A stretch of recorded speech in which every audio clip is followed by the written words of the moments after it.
변절하면 또 뭐 우리가 알아주다시피 김성수만 변절한 게 아니에요. 이 시대에도 변절이 계속되고 있는데 변절의 아이콘 하태경 이야기를 하겠습니다. 아직 젊은 운동권 출신의 국회의원이라고 하면 이쪽에 있든 저쪽에 있든 최소한 색깔론 제기하는 새끼는 개새끼예요. 그걸로 지금까지 친일파들이 우리나라를 지배해왔던 거 아닙니까? 그렇죠. 에이씨. 동아일보의 설립자 초대 사장 김성수의 서훈이 56년 만에 박탈됐습니다. 80년대 이 인천 김성수 씨 동상이 매년 한 번씩 깨졌죠. 고대. 정말 대단하네요. 그러니까 우리는 친일파와 독립운동가를 딱 이분법으로 구분하지만 사실은 친일파들 중에서는 처음에는 독립운동을 했다가 나중에 변절해서 친일파가 된 사례들이 꽤 많아요. 존나게 억울하지. 40년대 전향한 놈들. 그렇지. 끝까지 버티다가 씨. 그렇지. 생각해봐. 바로 한 달 전에 창씨기명한 놈은 더. 아니 이게 일제 압박하에 있던 시절에 어목하던 시절에 사실 일찌감치 전향해서 친일파질을 하던 사람들은 그냥 직업적인 친일파였고요. 지금 이 나라의 기득권 세력들이죠. 초기에 친일파를 시작한 사람들은 직업 친일파. 그 다음에 후기에 그쪽으로 넘어가서 변절해서 친일파가 된 사람들이요. 사실은 2차 세계대전 태평양 전쟁 시기에 그쪽으로 넘어가서 친일파 된 사람들은 굉장히 악독한 친일행위를 해요. 이거는 정말 그 전까지는 그냥 일본에 부역해서 먹고 사는 뭐 동사무소에 나가고 지서에 나가고 이렇게 앞잡이 역할만 했다면 고위관리 빼고요. 후반기에 친일행위한 사람들이 얼마만큼 무식했냐 하면 막 정신대 나가라고 일장연설을 하고 학도병들 축정을 하고 천황을 위해서 목숨을 바쳐라 이렇게 했던 사람들이 그 사람들이에요. 김무성 애비. 예, 그 사람들이 다 후기에 뒤돌아서 쓴 사람들이에요. 그만큼 아주 결정적인 시기에 변절하는 사람들이 제일 무서워요. 우리 하태경 이런 사람들 보듯이. 그러니까 한때 독립운동을 했으나 훗날 전향해서 적극적인 친일 활동을 한 사실이 드러난 일제강점하 반민족행위 진상규명법에 관한 특별법상 친일 반민족 행위자로 지정된 게 2009년입니다. 그게 그렇죠. 이제 민주정부의 유산 같은 건데 그런데 그 후로 서훈을 취소했다는 얘기가 없었어. 아무 조치도 안 했죠. 문재인 정부 들어서서 그걸 시행한 거예요. 장지현 선생 알죠? 히일리아 방송대국의 유명 장지현, 윤치영 당시 초대 우리나라 내무부 장관, 이정욱 전 동국대 이사장 등등 해서 19명의 서훈을 취소했다고 합니다. 그런데 이게 법원 판결이 확정되지 않았다는 이유로 아직까지 그걸 안 하고 있다가 이번에 대법원이 친일행위를 한 게 맞다 이렇게 판결 내려주니까 이번에 서훈이 취소가 된 거죠. 13일 날 취소가 됐습니다. 제가 90년대 말에 학교 다니면서 사실 인천 김성수가 누군지 알 수가 없었어요. 고등학교 때까지 안 가르쳤을까? 네, 예. 나오는 사람이 아니니까. 근데 학교를 들어갔더니 뭐 학교에 있는 동상도 관심도 없었고. 근데 수업 시간에 어떤 교수가 들어와서 이런 얘기를 하는 거예요. 우리 할아버지가 인천 김성수다. 저기에 동상이 있는 그렇게 얘기를 하는 거예요. 자기가 손자라면서. 그래서 그 사람이 대단한 사람인가? 라고 생각했죠. 그냥 뭐 학교만 설립하고 그런 줄 알았는데 그러다니 나중에 그 사람이 이명박의 파워맨 중에 하나인 나중에 대통령 외교안보 수석 비서관이 되는 거예요. 그 교수가. 그 사람이 김병국이에요. 그래서 조금 알아봤더니 나중에 이 인천 김성수의 증손자가 누구냐면 지금 이건희의 딸 중에 이서현 있죠. 이서현하고 결혼한 김재열. 이 사람이 그렇게 또 연결이 되더라고요. 역시 다 끼리끼리 노네요. 네. 이 동아일보라는 신문사 자체가 사실 그 일본이 우리나라를 강점하고 난 다음에 무력 통치에서 문화 통치로 넘어가는 시기에 이 문화 통치의 한 방법으로 언론 자유를 보장하겠다라는 명목으로 몇 개의 신문사를 창간하도록 허용을 하잖아요. 거기에 이제 일종의 바지 사장 개념으로 김성수가 초대 사장으로 들어갔던 거죠, 동아일보에. 그래서 일제강점 하에 동아일보, 조선일보 신문들을 지금 찾아보면, 언론재단에 찾아보면 다 PDF로 데이터베이스화 돼 있어요. 그래서 바로 검색하면 다 볼 수 있거든요. 정말 재밌습니다. 그게 나는 음모론 제기해봐요. 근데 뭐냐면은 조선일보 입장에서는 엄청 빡친 거예요. 친일의 상징 같은 거잖아. 이 사람들은 막. 근데 우리나라에서 조선과 동아가 대표적인 중앙에 들어오는 건 나중 일이니까 한참 산업화 이후에 들어온 거니까 조선 입장에서는 마치 김성수는 독립운동한 거고 그래서 왜 실제로요 1987년 민주화 전까지만 해도 동아일보는 야당지였어요. 그러니까 조선일보하고 비교되는 1987 영화를 보면 동아일보 기자들이 특종하고 막 그러잖아요. 네, 그렇죠. 그러니까 조선일보 입장에서는 당시 일가의 친일 행각은 누구나 다 아는데 마치 동아일보는 김성수 같은 사람들이 독립운동해서 마치 민족주의인 것처럼 또 이 반대편에 있는 거예요. 그러니까 조선일보가 어떻게 당시 일가의 친일 행적을 지울 수는 없잖아. 다 알려졌는데. 그러니까 김성수의 친일 이력을 대대적으로 까면서 동아일보도 자기 편으로 끌어들였다. 난 이런 음모론을 제기해보는 거야. 동의합니다. 멋지지 찬성. 않아요? 예, 한표 네. 추가합니다. 그래서 이서훈 취소된 거에 대한 기사는 동아일보는 아직 내질 않았어요. 아직 안 냈어요. 이렇게 중요한 뉴스를. 어쨌든 우리 성수도 음. 사실은 한때는 또 했었어요. 10년대 저는 또 독립운동도 했었고. 그런데 아까 우리 말하신 대로 어쨌든 문화 정치 시대, 문화집권 시기에 배신하게 되는 거잖아요. 그러니까 사실은 강점기의 중반부부터 배신하기 시작합니다. 그래서 굉장히 악랄하게 김성수가 많이 했어요. 그 김성수가 하는 짓들은 뭐 다 나와 있으니까 알겠지만 중일전쟁의 정당화하는 방송을 직접 김성수가 하기도 하고 뭐 이래서 이제 고대 출신들 친구들도 매번 하던 짓이요. 성질나면 김성수 동상 흉상이라고 하나요? 끌어내고 매년 했었거든요. 거기에 대해서 어쨌든 아직도 지금 서 있는데 이것도 사실은 제거해야 되고 예. 하나하나씩 해 나갔으면 좋겠습니다. 우리나라 역사의 여러 가지 비극들 중에 그런 친일파들이 나중에 또 사학을 세우고 언론사를 세우고 해서 사학 90%가 친일파들이 네, 세운 거죠. 우리나라의 그 왜곡된 교육을 또 시켜왔던 그런 부분도 있고요. 변절하면 또 뭐 우리가 알아주다시피 김성수만 변절한 게 아니에요. 이 시대에도 변절이 계속되고 있는데 변절의 아이콘 하태경 이야기를 하겠습니다. 김문수를 뺨치는 하태경이죠. 그러니까 그 하태경 자체가 이제 뭐 흔히 말하면 운동권 출신의 뭐 좀 더 독하게 말하면 정말 진짜 주사파 뭐 이렇게까지 표현되는 바로 그런 인물인데 이 하태경이 지금 김일성 가면 논란 정치권에서 촉발시킨 당사자 아닙니까? 누가 보도했건 간에 저런 정도 뉴스를 슬쩍 받아가지고 오케이 김일성 가면이로군 이런 단편적인 인물이 사실 가끔씩 이제 여러분 속지 마십시오. 뉴스공장 같은데 나오는 하태경 보면은 또는 박근혜나 이렇게 자유한국당 홍준표 깔 때는 그런 게 좀 쓸만한 부분이 있긴 있는데 대표적으로 이 사람이 갖고 있는 악랄함은 결국에는 수구 세력들끼리의 싸움에서 자기들이 선점하자는 의미에서 그쪽을 까는 거지. 유전자 자체가 변절로 만들어진 아까 좀 전에도 그런 이야기 있었잖아요. 변절하는 놈들이 더 독하게 된다. 예. 왜냐하면 자기의 순수성을 보여줘야 되기 때문에 자기의 백그라운드들 더 위에 있는 사람들이 볼 때는 훨씬 더 악랄하게 까줘야 이 사람의 순수성을 믿는 거예요. 이쪽으로 넘어온 거에 대해서. 최소한 이런 자들은 색깔론 같은 거 끄집어내지 않고 뭐 문재인 정부의 복지지가 어쩌다 뭐 이렇게 말한다면 모를까. 정말 택도 없는 이야기로 김일성 가면이라고 이야기를 해놓고는 결론적으로 말하면 그런 표현을 썼어요. 근데 진짜 열받는 게 이런 거야. 처음에 이야기했던 게 11일 날 김일성 가면 논란에 대해서 하태경이 그때 했던 말이 이거란 말이에요.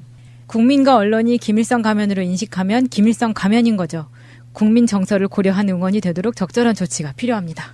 국민과 언론이 김일성 가면으로 인식하면 김일성이다. 아니 이 후레자식 같은 새끼는 저 확 열받네요. 이 박정희 시대 중앙정보부가 너 간첩이야 그러면 간첩이었던 거예요. 그 논리를 갖다가 들이대는 거예요 지금. 나쁜 새끼예요 이거 지금. 그러면 우리 국민이 하태경 개새끼 하면 개새끼네. 네. 빙고. 아니, 그러니까 다수 국민이 지금 김일성 가면이라고 생각하지도 않아요. 일부를 국민이라는 말로 대체를 했고요. 언론도 기레기를 언론이라는 말로 대체를 한 거예요. 아니 언론도 딱 하나에서 그런 오보 그러니까. 나오고 말았잖아요. 그런 상황인 거고 신비님 논리가 정확하게 정답입니다. 국민은 너를 개새끼라고 생각해. 네. 그럼 개새끼인 거겠네. 이렇게 지금 실드를 치다가 그 다음에 그게 뭐 리용호였네 아니었네 막 여러 가지 논란이 있어요. 그건 사실이 아니야. 그 논란에 대한 13일 날 하태경의 답은 말은 이런 거예요. 리용호라고 하는 건 말이 안 되는 거예요. 김일성 수령이 아니라고 하는 분이 두 파로 나뉘어 있는데 한 분은 특정인입니다. 그래서 리용호 나오고 또 한 사람은 김일성 대역 배우입니다. 김일성 대역 배우면 김일성 수령이지. 그렇지 않아요? 아니 이 후레자식은 궁색하다 우리 아니, 하태경이. 이거 대역죄를 짓고 있어요. 이거 찬양 고무죄인데 김일성 수령이라고 이 뒤에다 붙이면 주사파의 이 진면목을 나타내는 거예요. 이거 찬양 고무죄로 넣어야 될 것 같아요. 그건 핵심은 아니고요. 요즘 그 하태경이 하는 행동들을 보면 자기가 이렇게 커질 줄 몰랐나 봐요. 그러니까 국정농단 청문회 때 말을 잘하고 논리 있게 조목조목 이야기하는 게 알려져서 사람들한테 이제 더 각인이 됐는데 전국적으로 각인이 된 이후에 여러 가지 그 TV 채널에도 이제 출연 자주 하고 하다 보니까 스피커가 커졌단 말이죠. 그래서 뉴스공장이라는 청취율 높은 그 공중파 라디오의 고정 게스트가 되면서 이제 자기가 굉장히 이제 큰 스피커가 됐다는 걸 굉장히 만끽하고 있어요. 그래서 제가 우연찮게 이 인터뷰를 이렇게 실시간으로 생방송으로 들었거든요. 그때 어떤 느낌이었냐면 변태가 이렇게 그 채찍질 맞을 때 쾌감을 느끼는 변태들 있죠. 그런 변태들이 한 대 때리면 한 대 더. 아, 좋아. 한 대 더 때려줘. 막 이렇게 맞아요. 하잖아요. 즐기는 거. 정말 딱딱 그런 분위기였어요. 이게 그 당시에 인터뷰 실시간 문자가 막 초단위로 막 수백 수천 통이 쏟아지면서 김호준 씨가 굉장히 놀라고 있었거든요. 이렇게 많은 문자를 받아보는 게 처음이라고. 그러니까 너무 재밌어 하는 거예요, 하태경이. 그래서 와, 순간적으로 와, 이 사람 넘어갔구나. 즐기는구나. 예, 자기가 담을 수 있는 어떤 그릇을 넘어갔구나. 그럼 그래서 그 다음 단계는 어떻게 되는 거예요? 완전 맛이 가버리는 거죠. 너덜너덜해질 때까지. 그럼 누가 되는 거예요? 그 다음에는 변희재 되는가? 변희재? 그 정치인들이 이런 게 좀 있어요. 반대쪽 진영한테 공격을 당하면 굉장히 훈장처럼 여기는 부분이 있습니다. 그러니까 반대쪽에서 하태경을 아무리 공격해봐야 하태경은 그게 자기가 잘하고 있다는 증표라고 계속 이야기를 할 거예요. 분명히. 근데 저는 이렇게 생각해요. 팟캐스트도 아닌 지상파인 김어준의 뉴스 공장이 1위를 달리고 있는 현실 아닙니까? 네. 가슴 아픈 현실이고요. 문제는 하태경을 패널에서 빼야 됩니다. 왜 그러냐면 이게 지상파이기 때문에 방송법에 규제를 받죠. 그래서 김어준 뉴스공장 제작진도 어쩔 수는 없는 거예요. 편파 방송이라는 소리 들으면 바로 취소돼 버린다니까. 벌점 먹다 보면 취소돼요. 방송이 없어지는 거야.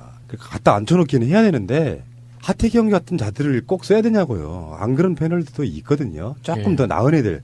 얘는 내가 봤을 때는 그냥 저질이야, 그냥 저질. 그러니까 이게 변절의 역사라는 게 있기 때문에 사람들로부터 막 그런 쪽으로 많이 인정받고 싶어 하는, 그래서 좀 발언이 더 세지고 이런 것들을 보면서 이런 자들이 일종의 이제 또 다른 형태의 관종 아닙니까? 예. 관종인 상태로 계속 남들의 말, 내가 봤을 때는 그 변태가 채찍 맞는 거 그런 스타일이 아니고요. 이 사람은 바바리맨인데 여고 앞에서 바바리를 쫙 펼쳤을 때 여고생들이 놀라는 거, 그걸 즐기는 거지, 사실은. 깍 소리 지고 그걸 즐기는 그런 곳까지 가버리면 이게 얼마나 공론 낭비냐고요. 공론 낭비. 잘라. 진짜 확 주차가지고 알을 터트려야지. 존나 웃겨, 씨발. 그럼 이제 최수정이 왕건인가요? 이용우가 본일성이면 최수정이 왕건이냐 이거죠. 아, 그러네. 왕건으로 나왔었으니까. 이제 우리 웃겼죠? 웃겼어요. 저 김명민이 이순신이고. 그렇지. 그럼 다 살아있네, 우리 뭐, 왕건도 살아있고, 이순신도 살아있고. 태경이가 대단한 놈이구만. 하태경 정도는 이를테면은 로또 맞은 케이스거든요. 뭐 스펙이 좋고 실력이 좋아서 되는 게 아니고요. 저쪽 정당에서도 그런 쪽으로 비언절한 자의 표현이 필요해요. 투항하게 만들기 위해서도 필요하고, 굳이 이쪽 진영을 깔 때 자기들 입 더럽힐 필요가 없거든. 비언절한 자의 하나의 스피커를 통해 가지고 계속 빨갱이, 정북, 김일성 뭐 이런 거를 설파하게 만들어주면 돼요. 사실 변절이라는 게 이런 개념이거든. 주사파가 보수당 쪽으로 변절했다 이런 개념이 아니고요. 실제로 이렇게 봐야지. 학생운동을 열심히 하던 사람 중에 하나. 그것을 나쁘게 만들기 위해서 사실 주사파라는 주홍 글씨를 찍은 부분도 있어요. 예전에. 그래서 지금도 뭐 정청래 의원이나 김빈석 원장이나 뭐 등등의 그 전대협 출신들, 한총련 출신들이 다 그렇게 주사파 출신들로 이야기 되지만, 물론 90년대 가면서 더 북한 주체 사상을 조금 더 이렇게 쉽게 해석하는 부분도 없지 않아 있었지만, 그것도 선의로 보면은 굉장히 중요한 진전이었다고 보는데, 어쨌건 운동권들을 낙인 찍어서 주사파로 낙인 찍었는데 그 사람이 어느 날 갑자기 저쪽으로 건너가서 구색 맞추기 딱 좋아서 일종의 용병 같은 거라고 보시면 돼요. 근데 지금도 신나가지고 저러고 있는 거야. 이게 해운대 구민들은 하태경 보면서 정말 부끄럽게 생각하셔야 돼요. 그러니까 그 보수정당을 찍지 말고 진보당을 찍어달라 이런 말이 아닙니다. 기왕에 자유한국당을 찍거나 바른정당 후보를 찍을 거면 더 나은, 그나마 좀 사람답게 생각하고 행동하는 사람을 후보로 내세우라고 당에 요구하세요. 이게 여러분들도 보면서 안 쪽팔립니까? 이 하태경이 진짜 말 같지도 않은 이런 소리를 하면서, 하태경이 항상 시작하기 전에 인사하지 않습니까? 해운대구 지역구라고. 그런 이야기를 하태경 입에서 들을 때 안 부끄러워요. 저는 부끄럽죠. 진짜 존나 쪽팔릴 것 같은데. 부산의 진짜. 1번지 해운대가. 부산의 강남이잖아요. 강남보다 네, 비싸요. 그렇죠. 네. 해운대가. 아파트 하나에 막 36억 예. 되고 그러더라고요. 좀 우리 그 해운대 구민의 어떤 자존심을 위해서라도 하태경 같은 인간이 정치판에 더 이상 놀지 못하도록 이렇게 좀 주민들끼리 알죠? 예? 그렇게 해운대 합시다. 해운대 모래사장에 묻어버려야 돼. 근데 어쨌든 저는 하태경이 실수는 할 수 있다고 봐요, 정치인들은. 그런데 사과를 안 한다는 거예요. 실수가 아니니까 지 생각에는. 아니, 실수가 아닌 것 같아요. 아니 국민이 사과하라고 하면 해야 되는 거예요. 왜 그러냐면 그거를 먼저 제기했던 언론이 내렸고 사과 방송을 했고요. 그렇죠. 예, 그런 상태였다면 본인이 잘못 봤 한마디면 우리 국민은 용서할 거예요. 그런데 끝까지 우기잖아. 그래서 걔는 그 정도, 딱 그 정도. 그러니까 딱 예, 그런 식으로 이제 고집 세우다 골로 가는 겁니다. 걸로 가는 거죠. 실제로 잘못하는 경우는 있어. 정치인들이 여당 쪽도 그렇고 여당 쪽도 그렇고. 근데 제가 볼 때 변희재만 못해요. 진솔하게 사과를 하면 결국은 또 대중이 용서를 하잖아요. 근데 하태경은 그렇죠. 내가 보기에 선을 넘었어. 그래 넘어버렸어요. 잘못 판단했다. 김일성이 아닌 걸로 근거가 없으므로 죄송하게 생각한다 하면 끝날 문제인데 이 새끼는 궤변이 무슨 이런 궤변이 다 있냐고. 하태경도 우리 방송 들을 거라고 저는 봐요. 왜냐면은 뉴스공장의 낙수 효과잖아요. 그래서 뉴스공장 들을 게 없으면은 김용민은 뭐하라고 하나 새날 뭐라고 그것도 하나 우리가 듣겠지. 이렇게 욕하는 걸 듣고 또 혼자 좋아서 쪼개고 있다고? 아우 짜증나. 아니 그럴 수 있어. 씨 웃고. 내가 예. 제목에다 꼭 야, 달아놓겠습니다. 새날에서까지 나를 변태 하태경. 씨. 진짜 아니면- 변태네. 그러면. 안에 나와서 한번 맞짱 까든가 새날에서. 씨발. 모래로 터지기 싫으면. 자, 어쨌든 간에 명절에 여러분들 내려가시면요. 밥상이란 게 그런 거 아니에요. 지금 현재 부산 쪽에 사시는 분들. 야수님 말이 딱 맞죠. 우리를 대표하는 정치인, 우리 심부름꾼인데 하는 짓은 완전 변태. 이런. 그리고 다른 건 몰라도 아직 젊은 운동권 출신의 국회의원이라고 하면 이쪽에 있든 저쪽에 있든 최소한 색깔론 제기하는 새끼는 개새끼예요. 그걸로 지금까지 친일파들이 우리나라를 지배해왔던 거 아닙니까? 그렇죠. 에이씨. 근데 그런 자가 저 수구당에 노른자 이 땅에 공천을 받으려면 얼마나 뭔가를 열심히 했겠어요. 그렇지 않겠어요? 그쪽에 있는 쟁쟁한 정치인들이 그 공천만 받으면 당선되는 그 땅에 그 오죽했으면 공천해줬겠냐요. 이쪽에 온갖 정보를 다 갖다 줬겠죠. 뭐 그런 것도 있을 거고 아무튼 그럴 겁니다. 참관하도록 허용을 하잖아요. 거기에 이제 일종의 바지 사장 개념으로 김성수가 초대 사장으로 들어갔던 거죠, 동아일보에. 그래서 일제강점 하에 동아일보, 조선일보 신문들을 지금 찾아보면, 언론재단에 찾아보면 다 PDF로 데이터베이스화가 돼 있어요. 그래서 바로 검색하면 다 볼 수 있거든요. 정말 재밌습니다. 그게 나는 음모론 제기해봐요. 근데 뭐냐면은 조선일보 입장에서는 엄청 빡친 거예요. 친일의 상징 같은 거잖아. 이 사람들은 막.